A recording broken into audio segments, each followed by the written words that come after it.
দিনজোৰা কাৰ্যসূচীৰে আমি বিটিচি চৰকাৰৰ লগত অসম চৰকাৰৰ 3গৰাকীকৈ মন্ত্ৰী আৰু গোটেই মুখ্য সচিবকে আদি কৰি সমূহ শীৰ্ষ বিষয়া একেলগে থাকি আলোচনা কৰিছোঁ।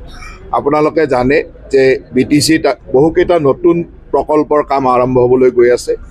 কোকৰাঝাৰৰ পৰা গেলেপুলৈকে ৰেল লাইন হ'ব আৰু অহা জানুৱাৰী মাহত আমাৰ মাননীয় প্ৰধানমন্ত্ৰী ডাঙৰীয়াই ইয়াৰ শুভ উদ্বোধন কৰাৰ কথা আছে। সেই সম্পৰ্কে আমি আলোচনা কৰিছোঁ। ৰূপসী বিমানবন্দৰৰ উন্নতিকৰণৰ বিষয়ে আলোচনা কৰিছোঁ। বিটিচি এৰিয়াৰ ভিতৰতে ৰেলৱে ৱাগনৰ এটা ইণ্ডাষ্ট্ৰী ৰেলৱে বনাব খুজিছে, সেই কথাটো আমি আলোচনা কৰিছোঁ।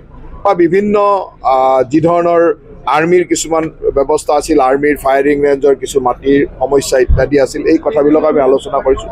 তাৰ লগে লগে বিটিচি চৰকাৰখন চলোৱাৰ সময়ত অসম চৰকাৰৰ পৰা ক'ত ক'ত কি সুবিধাৰ প্ৰয়োজন, কি কি ব্যৱস্থাৰ প্ৰয়োজন, এই সম্পৰ্কে আমি কথা পাতিছোঁ। আৰু গোটেই দিনজোৰা কাৰ্যসূচীৰে আমি চেষ্টা কৰিছোঁ যাতে বিটিচিৰ উন্নয়ন তীব্ৰ গতিত হ'ব পাৰে। হাগ্ৰামা মহিলাই ডাঙৰীয়াৰ নেতৃত্বত নতুনকৈ চৰকাৰ গঠন হৈছে আৰু অসমৰ মাননীয় মুখ্যমন্ত্ৰী হিমন্ত বিশ্ব শৰ্মা ডাঙৰীয়াই বিচাৰে যে বিটিচিৰ এক নতুন ৰূপত উন্নয়ন হওক, চাৰিও দিশৰ উন্নয়ন হওক। প্ৰধানমন্ত্ৰী ডাঙৰীয়াও হয়তোবা জানুৱাৰী মাহত এই বিটিচিলৈকে আহিব। তাৰো কি ধৰণে আমি কামখিনি আগবঢ়াম, কি ধৰণে এই কামবিলাক আগবঢ়াই নিব, এই গোটেই বিশদভাৱে আজি দিনজোৰা আলোচনা হৈছে। আৰু বিভিন্ন সৰু সৰু যিবিলাক সমস্যা আছিলে, এই সমস্যাবিলাক যিহেতু গোটেই হেড অফ দ্য ডিপাৰ্টমেণ্ট, আমাৰ গোটেই অসম চৰকাৰৰ গোটেই ডিপাৰ্টমেণ্টৰ হেডবিলাক আহিছে, আমি 3জনকৈ মন্ত্ৰী আছোঁ, ইমিডিয়েটলি ইয়াতে আমি কথাবিলাকৰ এটা সমাধান সূত্ৰ উলিয়াবলৈ চেষ্টা কৰিছোঁ। তাৰ লগে লগে আজি বিটিচিত নতুনকৈ 6জনকৈ নমিনেটেড MCLA শপত লৈছে বা ঘোষণা হৈছে। মই ভাবোঁ যে খুব সুন্দৰভাৱে বিটিচিয়ে কাম কাজখিনি আগবঢ়াই লৈ গৈছে আৰু আমিও অসম চৰকাৰে যিমান দূৰ পাৰোঁ একেলগে সবলভাৱে কাম কৰি বিটিচি অঞ্চলৰ উন্নয়নৰ কাৰণে চেষ্টা চলাইছোঁ।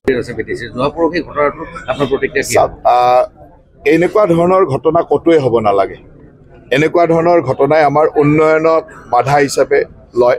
আৰু এটা কথা ঠিক, যেতিয়া এটা ৰিপৰ্ট আহে, ৰিপৰ্ট এটা এখন মিনিষ্ট্ৰিয়েল কমিটিৰ ৰিপৰ্টটো আহিছে 7:30 বজাত, এছেম্বলিত দাখিল হৈছে 7:30 বজাত। তাৰ আগলৈকে ৰিপৰ্টত কি আছে কোনোৱে নাজানে। গতিকে তাৰ আগত যেতিয়া কিবা এটা আন্দোলন হয়, তেতিয়াহ'লে কথাটো অকণমান বুজিবলৈ দিগদাৰ হয় যে আন্দোলনটো কিয় হ'ল। ৰিপৰ্টটো পঢ়ি লোৱাৰ পিছত সকলোৰে ক'বলগীয়াটো থাকিব। আজিতো আমাৰ মুখ্যমন্ত্ৰী ডাঙৰীয়াই কৈছে যে আমাৰ মন্ত্ৰী ৰণোজ পেগু ডাঙৰীয়াক CC2R লগত আলোচনা কৰিবলৈ কৈছে। আমি কাৰো লগত আলোচনা কৰাত কোনো বাধা নাই, আলোচনা কৰিম, কাৰণ ই এটা বহুদিনীয়া সমস্যা। এই সমস্যাটো আমি সমাধান সূত্ৰ ওলাব লাগিব। সমাধান এইটোৱে যে যিসকলে জনজাতি বিচাৰিছে তেওঁলোকেও তেওঁলোকৰ অধিকাৰ পাব লাগিব আৰু পূৰ্বতে থকা জনজাতিসকলে তেওঁলোকৰ কোনো অধিকাৰ হেৰুৱাব নালাগিব, তেওঁলোকৰ কোনো অসুবিধা হ'ব নালাগিব। ইয়াৰ এটা সূত্ৰ উলিওৱা হৈছে, সমাধান সূত্ৰৰ চেষ্টা কৰা হৈছে। 10 বাৰ কথা পাতিম CC2R লগত, আৰু প্ৰয়োজন হ'লে আৰু অন্যান্য আপচুৰ লগত কথা পাতিব, সকলোৰে লগত কথা পাতিব।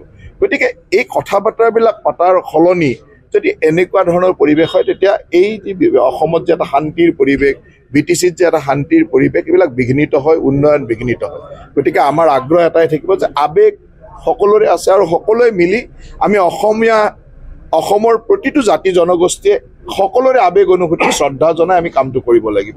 আৰু ইয়াৰ এটা সমাধান সূত্ৰ মই ভাবোঁ যে এই মন্ত্ৰী গোটৰ যিখন প্ৰতিবেদন, এই প্ৰতিবেদনে দিব বুলি আমি আশা ৰাখিছোঁ।